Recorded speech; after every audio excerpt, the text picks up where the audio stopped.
Okay, next is Make It Happen. I love this video. It conveys the gospel pop and the gospel influences that she was going for. It's in a church. Again, it has the people from different walks of life, different races, different ethnicities, different sexualities, different whatever. And it's just all about uniting everybody through the music. I find it interesting because it's not just an inspirational song.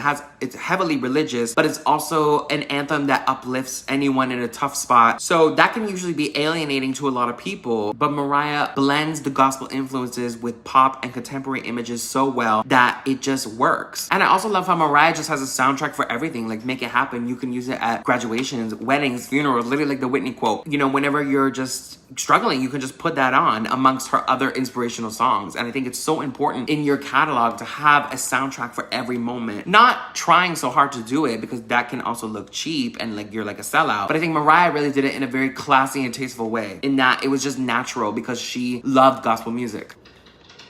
Oh, we're in the church. Kind of like Thriller. It's like an abandoned church, haunted house. You don't know what's gonna happen. Kind of that mystique. And now the kids are together. Save our church. I love a story. I love a story. Stories matter. Women's stories matter. Why are we burning stuff outside? Okay, this one, I feel like she really stepped up the music game. Like the story makes sense. The setting makes sense. You know, you have the Save Our Church banner in the background foreshadowing the story. It feels more like natural, but also conceptualized, more thought out, more world building. Is that the word? It feels like a video with better world building.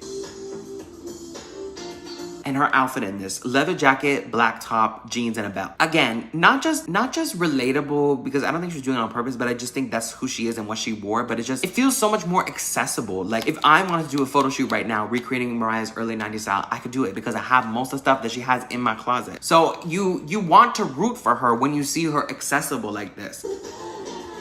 I love how she spotlights her background singers because Mariah was a background singer. So she understands what it's like to kind of be in the background. And I love how she always just sheds light on her background singers and always makes sure that they're well taken care of.